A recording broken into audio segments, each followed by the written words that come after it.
Welcome to our PrecisCa tumor board on myeloma. I'm Dan Pollier from the University of Colorado. I'm very excited to be with you today for some really interesting cases.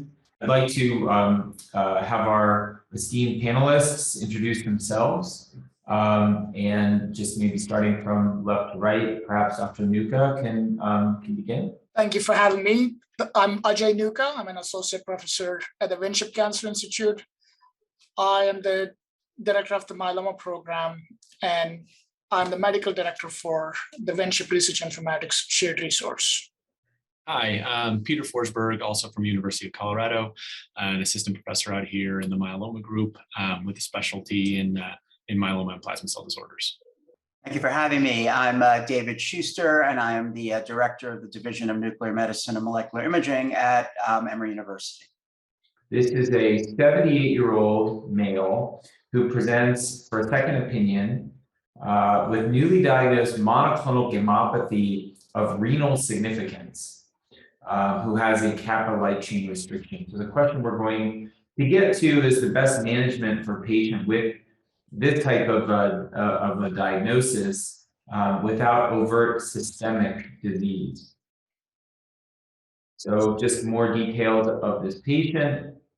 Presents to an outside hospital with dyspnea and lower extremity edema, and at that time was found to have a significant hyperkalemia and renal failure. So the creatinine baseline was insufficient with a baseline of 2 to 2.4, but now presenting above 4, and at least partially explaining the symptoms that he was presenting with. Despite this, his performance status was 1. So this patient had chronic kidney disease stage 3 with this impaired baseline creatinine. He had diabetes, he had BPH, and no contributing factors with respect to the social or the family history. And getting into his more oncologic history, June of 2021, he was noted to have a kappa monoclonal gammopathy with a monoclonal protein of 1 gram per deciliter. The free kappa light chain was 120 milligrams per liter. The free lambda light chain was 20, and the urine immunofixation also showed kappa light chain restriction. A bone marrow biopsy was performed, and this revealed less than 5% plasma cells. The flow was consistent with an atypical or a clonal population of plasma cells with the cytoplasmic kappa light chain restriction that we heard about before.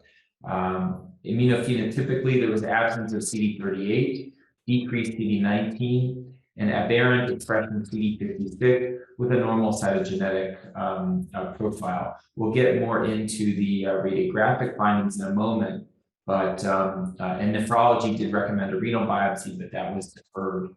So before we get to the radiographic data, perhaps Dr. Forsberg, you can tell us a little bit about this condition, because I think it's a little bit new for those of us who don't work in the myeloma plasma cell dyscrasia space. What exactly does monoclonal gammopathy with renal impairment, what does that mean? Yeah, I think it's a good question.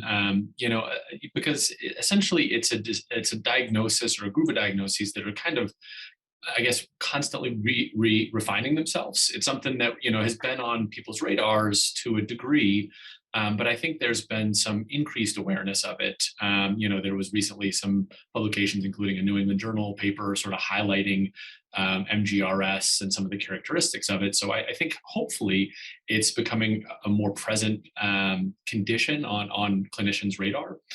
But it is a challenging one, because it is not one specific individual diagnosis. It encompasses a group of circumstances where monoclonal gammopathies, through a variety of mechanisms, can cause renal issues. We know of renal impairment in the setting of myeloma, but there are a number of ways that paraprotein problems whether that's heavy chain or light chain or sort of in complex ways can drive renal injury.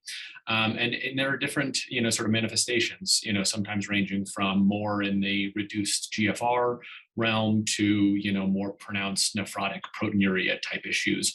So I think it is kind of heterogeneous, and it should be something that's on clinicians, radar in the setting of renal injury or impairment of a variety of types with monoclonal gammopathies. But it is one that there is a real, sort of necessity for, I guess sort of thoughtful evaluation, in that setting. I think, just the concurrent presence of renal injury of a variety of types with monoclonal gammopathy does not equal monoclonal gammopathy of renal significance. You do need to find some, sort of relationship between those processes, usually via pathological evaluation, to sort of, establish that relationship. And it can encompass some pretty well-defined systemic conditions like amyloidosis, maybe, sort of about, considered a form of monoclonal gammopathy of renal significance with renal involvement. But there are some, more focused conditions that are really just kidney impact, where you do need a pretty thoughtful approach in terms of how you define it and, characterize it before thinking about moving into the treatment of it. Thanks. So maybe Dr. Nuka, just to follow up on that, I mean, there was a time not too long ago, and I think still today, correct me if I'm wrong, that we talked about the CRAB criteria with respect to the diagnosis of myeloma. And, if you had end organ damage as defined by the CRAB criteria, then for all, I mean, you had myeloma. Is, this new distinction of a plasma cell, malignancy that impairs the kidneys but isn't myeloma. How is this sort of regarded in your clinic and treated differently in general? Great. Thanks for asking this specific question, because this is something that goes on in everyone's mind. And as Dr. Forsberg previously highlighted, this is a disorder that really needs an awareness, because the case that was just shown is a perfect case for us to start thinking about MGRS. So what does MGRS mean? So number one, going back to the question that you just posed, the underlying B cell or the plasma cell clone should not cause any tumor complications or meet any current hematological criteria for any specific therapy. In addition to that, the kidney biopsy should be suggesting any complication related to the immune globulin, produced immunoglobulin. So this is a category of cases or diagnoses lumped together in one bucket that do not fit the criteria for multiple myeloma, yet can have a renal significance. Interesting. Okay. Well, I'm anxious to keep moving and hear how, what sort of treatment approaches you take to this. But before we do, let's first just take a look at the imaging associated with this case. Dr. Schuster, if you wouldn't mind taking us through these CT scans. Sure. Well, this one's pretty straightforward since there were no lytic lesions seen. Here we see a sagittal image of the spine with bone windows, and then we have our coronal lung windows of the chest and abdomen, and then more soft tissue windows as well. But this was reported as no lytic lesions and no extramedullary disease as well. Great. So I guess that would be an important line that you still can't cross with respect to, a diagnosis of any degree of MGUS. Mm-hmm. If there were to be bone involvement, that would be a different diagnosis. Is that correct, Dr. Forsberg? Yeah, so as Dr. Nuka was alluding to, I think, for it to be a consideration of monoclonal gammopathy of renal significance, you really need to not fulfill the criteria for multiple myeloma. So myeloma, can present with a variety of renal manifestations as part of your diagnostic sort of criteria at time of diagnosis, ranging from, the classic cast nephropathy picture with, acute kidney injury or reduced GFR, but can have other kidney injuries that are part and present at the time of diagnosis. So essentially, to be considered monoclonal gammopathy of renal significance, you need to not fulfill those other myeloma defining criteria like lytic bone disease or extensive marrow involvement with subsequent anemia, things like that, that would characterize you as myeloma, and where you might have a slightly different therapeutic approach than what you would have if it's truly a MGRS scenario. Okay, this is great, and I'm learning a lot personally here. So, I think this is sort of the, what we had been alluding to. So what are we doing for this disease entity? I think we can agree that this is a pretty good case that meets the criteria for MGRS. Dr. Nuka, what's your approach to this disease? So this is a very tricky question.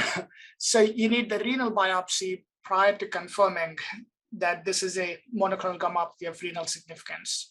So in order for us to understand what exactly encompass this bucket of disorders, I would broadly classify them into whether there are monoclonal immune deposits versus no monoclonal immune deposits in the kidney biopsy.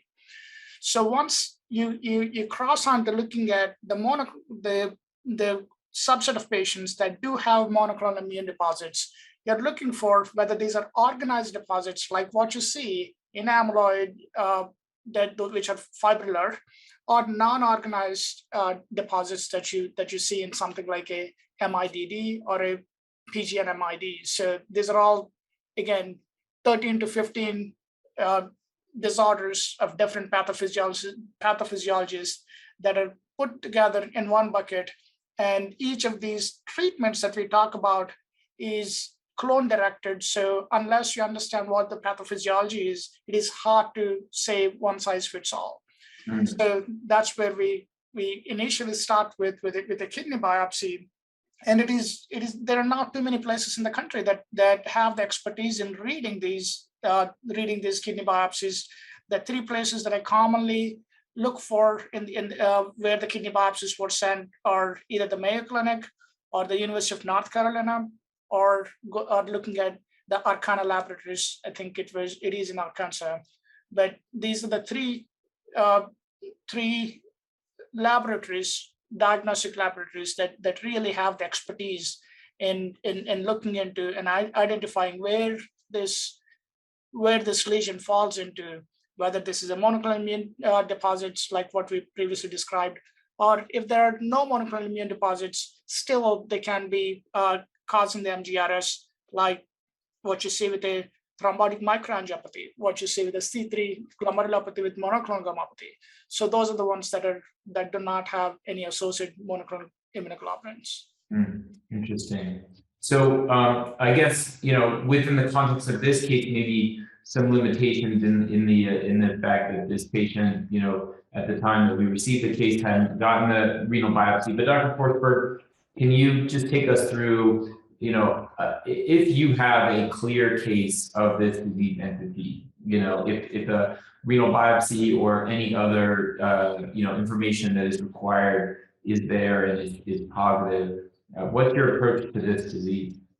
Yeah, I think so. In a setting of confirmed monoclonal gammopathy of renal significance, with Dr. Nuka having alluded to sort of the sometimes challenging nature of pinning down a diagnosis, but sort of the need for a solid sort of pathological definition for what's going on in the kidneys to sort of hopefully define that relationship. As he mentioned, our treatment approaches usually are guided towards approaching the monoclonal population. This is associated with a clonal plasma cell population, and so if you have a clear sort of confirmation of MGRS, then usually my preferred approach is to sort of use myeloma type therapies to try to sort of reduce the plasma cell population to, remove the monoclonal protein from circulation and try to halt the injury from kind of ongoing. Sort of mainstay for treatment in this realm has often been bortezomib-based therapies. Bortezomib, it can be used more readily in patients with renal injury. And so treatments like Cyborg-D, Cytoxan, bortezomib, and dexamethasone have been kind of standards of care. These are patients who may, in certain circumstances, such as heavy or light chain deposition disease, be considered for stem cell transplant. Often these are patients who have limited plasma cell populations in the marrow. It's more in the realm of monoclonal gammopathy of undetermined significance, as opposed to myeloma proper, where you have a much higher clonal cell burden. So these are patients who may have a low cell number to begin with, and you may historically have thought about going towards transplant straight away as a treatment approach if that's a direction you may want to go. Recently, I guess I've also been including daratumumab-based therapy for these patients. It's often well tolerated and has a really robust activity against the monoclonal population.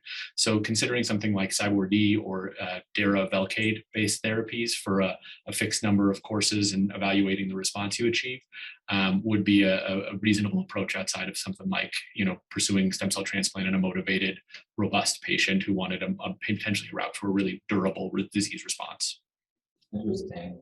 And Dr. Nuka, just another question. I mean, is there any, or what is known about the natural course of this disease? That we've been dealing with the MGUS entity for long enough to know that, there's a certain population, a percentage that progresses to, a full formal multiple myeloma. Is that known with this entity? Is it more or less likely to evolve to, full, making all taking all the boxes for multiple myeloma, or is that not clear yet?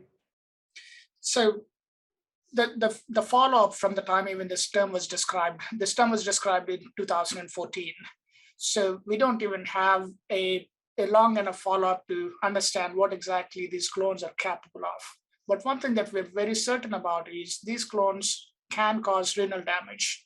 So the goals of treating for me is, number one, clone directed. Number two, what is the ultimate goal of why should we treat this? So to prevent the renal dependency, and to achieve a complete response, because whatever the small clone that is existing is highly nephrotoxic, similar to what you see with the amyloid analogy, and aiming for a complete response and to prevent the renal dependency are the two key points that I would make.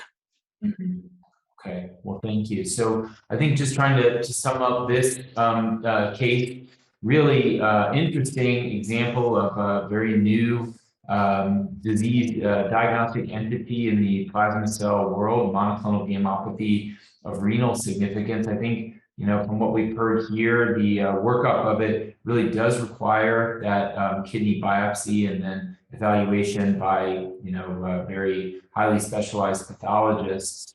And, once confirmed, this is an entity that, unlike some cases of MGUS that can simply be observed, it really is treated with myeloma type therapies, and there can be some justification to even treat it quite aggressively.